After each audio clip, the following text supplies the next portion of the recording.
పవన్ కళ్యాణ్ మాట్లాడిన మాటలు, ఆయన విషయాల దృక్పథం, అంటే ఆయన అన్ని చెప్పారు దాని సమాధానం కూడా. అంటే అప్పుడు ఎందుకు అన్నాను, ఇప్పుడు ఎందుకు అన్నాను కూడా ఆయన చాలా మేధావిగా, జాతీయ జర్నలిస్ట్ గా ఉన్న ఎంజే ఎక్స్పర్ట్ రెఫరెన్స్ గా చెప్తూ, కొన్ని సందర్భాల్లో మనము మెచ్యూరిటీ కలిగే కొద్ది, లేకపోతే కాలం గడుస్తున్న కొద్దీ మన అభిప్రాయాల్లో ఎలాంటి మార్పులు, అంటే మెచ్యూరిటీ లెవెల్స్ వచ్చేసరికి ఏ విధంగా వస్తుంది.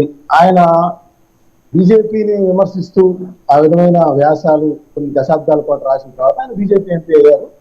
సో అలాంటి సందర్భాల్లో కొన్ని మనకి అభిప్రాయాల విషయాల్లో కొంత తేడా ఉన్నప్పటికీ కూడా ఏదైతే ప్రజలకు మేలు కలుగుతుందో దాన్ని తీసుకుంటారనేది ఆయన చెప్పారు.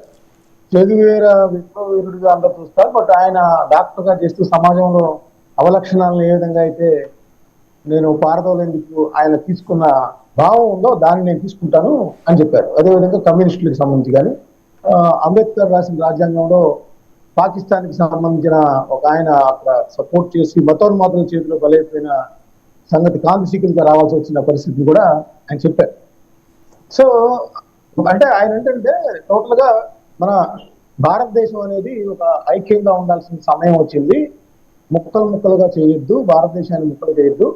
మనందరం కూడా అది అంటే హిందీ భాష గురించి చెప్తూనే మనది భిన్నత్వంలో ఏకత్వం కాబట్టి అన్ని భాషలను కూడా మనం గౌరవిస్తూనే, వాళ్ళు అదేమి కంపల్సరీ కాదు కాబట్టి దాన్ని ఆచరించడంలో తప్పులేదనే విధంగా మాట్లాడిన పరిస్థితి. నిజానికి కనిమొళి కానీ చాలా మంది నాయకులు కూడా గతంలో పవన్ కళ్యాణ్ గారు చేసిన ట్వీట్ ను కోట్ చేస్తూ ఇప్పుడు అందరూ అన్నారు. దానికి ఆయన నిన్న ఒక ట్వీట్ లో చెప్పారు, దీని నుంచి తప్పుడు ప్రచారం జరుగుతూ ఉంది సార్, నా అభిప్రాయం అయితే ఇది, నేనేమి దాన్ని ఇచ్చేయట్లేదు అనేది కూడా సుదీర్ఘంగా ట్వీట్ లో వివరణ ఇచ్చిన పరిస్థితి కూడా మనం చూడవచ్చు.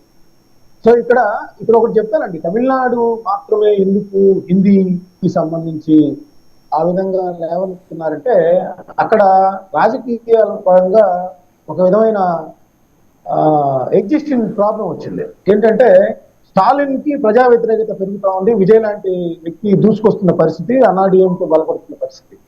దాంట్లో ఏమవుతుందంటే వాళ్ళు హిందీ విషయంలో అది కంపల్షన్ కాదని తెలిసినా కూడా ఒక సెంటిమెంట్ ని రాజేయడానికి వాళ్ళు తీసుకున్న నిర్ణయం అనమాట. మీరు ఎవరైనా అక్కడున్న BJP chief, Tamil Nadu chief Annamalai కూడా కామెంట్ చేసిన పరిస్థితి మనం చూస్తే అది అన్ఫార్చునేట్ థింగ్ అన్నారు కానీ అగ్రెసివ్ గా మాట్లాడుతున్న పరిస్థితి. ఎందుకంటే ప్రజల్లో ఆ విధమైన భావం తీసుకొచ్చారు. ఇప్పుడు మనకి తెలంగాణలో ఎట్లయితే తెలంగాణ సెంటిమెంట్, తెలంగాణ గురించి ఎవరైనా మాట్లాడితే వ్యతిరేకంగా ప్రజలను వ్యతిరేకిస్తారో ఆ విధంగా తమిళనాడులో ప్రాబ్లం ఏంటంటే వాళ్ళ ప్రజా వ్యతిరేకం తప్పడానికి ప్రజల్లో ఈ హిందీ సెంటిమెంట్ ని తీసుకొచ్చేసేసి లేని ఒక దాన్ని కూడా, అంటే ఒక భావం ఉండేది గతంలో ఆయన ఆకాశవాణి అనే అంటాన్ని కూడా వ్యతిరేకించిన పరిస్థితి తమిళనాడులో. సో వాళ్ళు దాన్ని మార్చుకున్నారు. సో ఇప్పుడు నిన్న నిర్మలా సీతారామన్ గారు మనం చెప్పిన రూపీ విషయంలో ఆ ఎంబలం మార్చే విషయంలో కరుణానిధి గారు కూడా దానికి ఓకే చేసిన పరిస్థితుల్లో ఇలాంటి వాళ్ళు ఇప్పుడు చెప్పడంలో అర్థం ఏంటనేది కూడా అన్నారు. ఆయన అసలు స్టాలిన్ అనే అతను రష్యా పేరు పెట్టుకొని మరి ఆయన తమిళనాడు గురించి మాట్లాడుతుంది అనే నాకు కూడా వెళ్ళిపోయినాయి.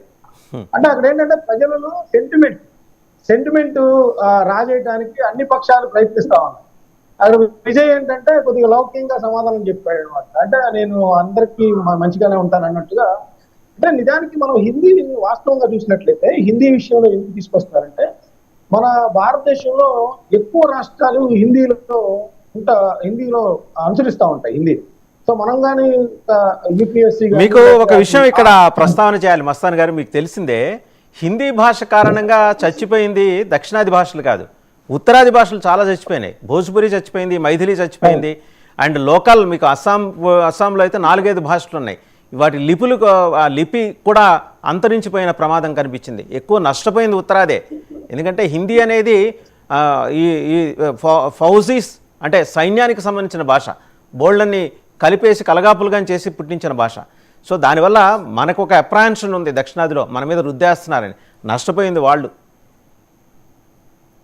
అదే కాదు సార్, ఇప్పుడు మనం ఇండస్ట్రీస్ విషయానికి వస్తే పవన్ కళ్యాణ్ గారు ఒక తెలుగు ఇండస్ట్రీ కానీ తమిళ ఇండస్ట్రీ కానీ ఈరోజు హిందీలో డబ్బు అయ్యి అక్కడ హిందీ సినిమాలు అక్కడక్కడ కొన్ని థియేటర్లు ప్రత్యేకించి ఉండేవి, గుంటూరులో కానీ విజయవాడలో కానీ సినిమా ఎక్కువగా సినిమా రంగాన్ని వినోద రంగంగా మనం చూస్తున్నారు. ఈ రోజు ఏమవుతుందంటే తెలుగు తమిళ లేదా మలయాళం సినిమాలు హిందీలో డబ్ అయ్యి అక్కడ సక్సెస్ఫుల్ గా అయ్యి వందల కోట్ల రూపాయలు ఆర్జిస్తున్న పరిస్థితి. అంటే భాషలకు ఏంటంటే అది ప్రాంతము అభిమానం అనేది కాకుండా కంటెంట్ ఉంటే ఎక్కడైనా ఉంటదంటానికి అది ఎగ్జాంపుల్. సో మనం దాన్ని కూడా చూడాలి. మనం తెలుగు భాష ఎక్కువ మంది మాట్లాడే భాష తెలుగు అని చెప్తారు, నిజానికి అనుసరిస్తూ ఉంటాయి తెలుగు విషయానికి వస్తే. కానీ నేను అనేది ఏంటంటే హిందీ కానీ ఇంగ్లీష్ కానీ అది మెజారిటీ ఆఫ్ అంటే మనకి ఉద్యోగాల పరంగా వెళ్ళినప్పుడు కానీ లేదంటే ఉపాధి కల్పన దిశగా వెళ్తున్నప్పుడు కానీ. ఎందుకంటే ఆ పవన్ కళ్యాణ్ గారు అది కూడా టచ్ చేశారు. ఇప్పుడు మనం బీహార్ నుంచి ఇప్పుడు ఇక్కడ అంతా కూడా ఒక కూలీ కావాలంటే మనకి 1000 రూపాయలు 1500 ఉన్న పరిస్థితి. ఇప్పుడున్న పరిస్థితుల్లో వాటిని తట్టుకోవాలంటే అటు బీహార్ ఒరిస్సా నుంచి మనం తెచ్చుకుంటున్నాం.